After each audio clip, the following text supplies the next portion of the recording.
drodzy, nie wiem, czy zauważyliście, ale takie ubrania, ja to lubię nazywać specjalistyczne, zawsze są znacznie droższe niż inne z tej samej kategorii. Na przykład garnitur ślubny, buty ślubne, spodnie ciążowe, bluzka do karmienia. I z jednej strony jest to jak najbardziej zrozumiałe, no bo przecież trzeba wiedzieć, jak uszyć daną rzecz, trzeba nierzadko zużyć więcej materiału, ale nie oszukujmy się, nie każdy z nas ma ochotę albo tak czysto po ludzku możliwość wydania małej fortunki na nową garderobę w szczególnym momencie swojego życia. I mówiąc fortunka, wcale nie przesadzam, ponieważ jeśli liczylibyśmy średni koszt jednej rzeczy do karmienia za 200 zł, no to już mając 5 bluzek w swojej szafie, takich właśnie specjalistycznych, zapłacilibyśmy 1000 zł. A co dopiero wspomnieć o stanikach czy o sukienkach. No więc dzisiaj przychodzę do Was z takimi kilkoma wskazówkami, na co zwrócić uwagę przy szukaniu ubrań, które mogą się nadać do karmienia, ale niekoniecznie są tak podpisane, w związku z czym ta cena też ma szansę być niższa. No to lecimy. Pierwszym typem dekoltu jest dekolt kopertowy, który jest szeroko stosowany zarówno w bluzkach, jak i w sukienkach do karmienia, więc następnym razem zamiast wpisywać właśnie bluzka albo sukienka do karmienia, spróbujcie wpisać z dekoltem kopertowym. Drugi typ dekoltu to dekolt zapinany albo rozpinany, zależy z której strony patrzymy. I tutaj mogą być co najmniej 4 warianty. Może to być dekolt zapinany na guziki, na przykład w koszuli. Może to być dekolt zapinany na zamek. Może być to dekolt na haftki albo dekolt na napy. Wszystkie te typy dekoltów umożliwią Wam szybkie dostanie się do stołówki dziecka, przy czym nie trzeba będzie się rozbierać po całości. Trzecim typem dekoltu jest dekolt typu hiszpanka, który bardzo eksponuje tutaj szyję, dekolt i trochę ramiona, natomiast w przypadku sytuacji, kiedy karmimy piersią, no to jednak mamy ten stanik gdzieś tam na sobie, więc nie szarżujmy z obniżaniem tego dekoltu, bo wystające ramionczka nie wyglądają zbyt estetycznie.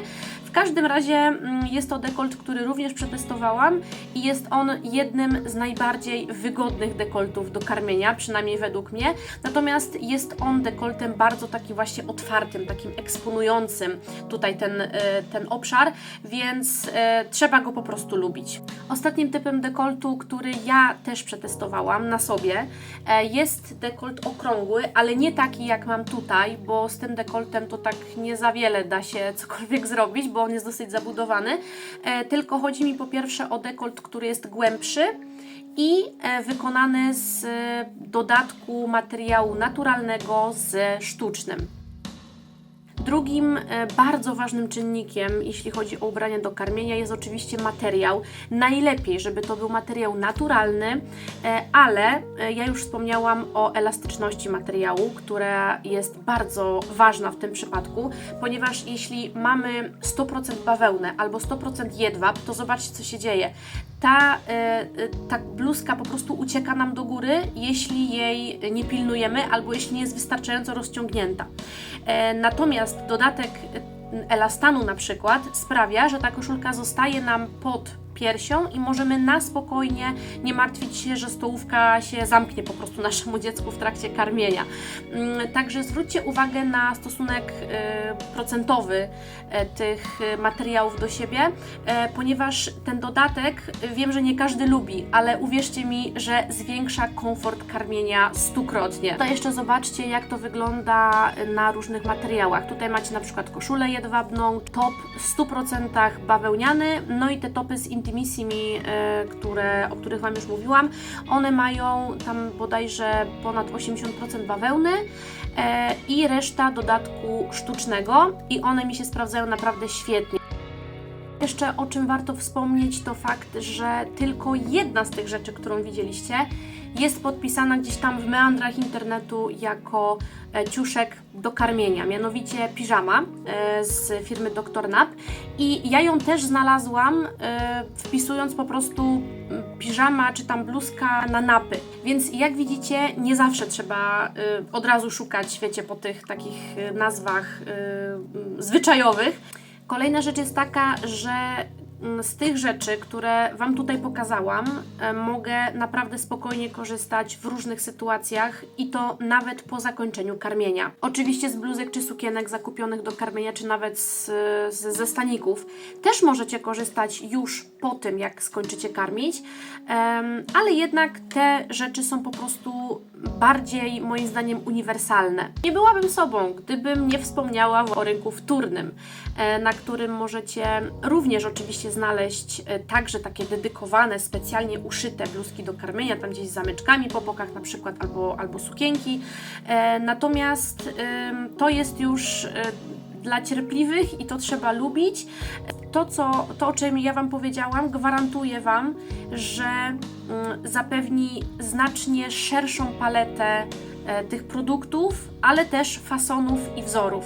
Ważna rzecz dla osób zafascynowanych stylami alternatywnymi, na przykład dekolt na haftki świetnie sprawdzi się w stylizacjach gotyckich, więc nawet będąc gotką możecie na spokojnie ubierać się w swoje ulubione jakieś tam gorsety i właśnie tam jakieś bluzki zapinane na haftki, a tego nikt nigdzie nie napisze, żaden producent w jakimś tam rock metal shopie nie napisze, że top nadaje się do karmienia, tak? Zachęcam Was też do eksperymentowania z rzeczami, które już macie w swojej szafie.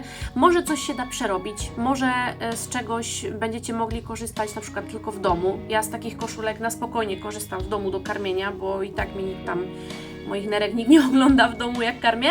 Natomiast kiedy wychodzę albo jest właśnie tak bardzo, bardzo ciepło, no to w tym momencie to już ma dla mnie znaczenie, co ubieram. Tym bardziej w perspektywie, jeżeli wychodzę na przykład na pół dnia z dziećmi i wiem, że będę karmiła w innym miejscu niż w domu. Więc ja Wam polecam przetestować sobie to wszystko, zobaczyć, poszukać produktów.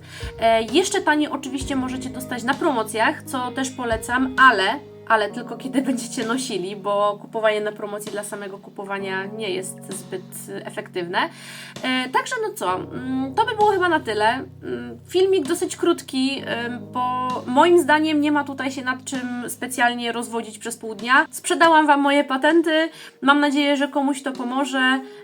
Dajcie też znać, co Wy odkryliście, jeśli chodzi o oszczędność na ubraniach do karmienia. Bardzo chętnie poczytam, ponieważ jeszcze jestem w trakcie tej wspaniałej przygody. Może któryś sposób też mi pomoże. No i widzimy się w następnym filmie. Pa!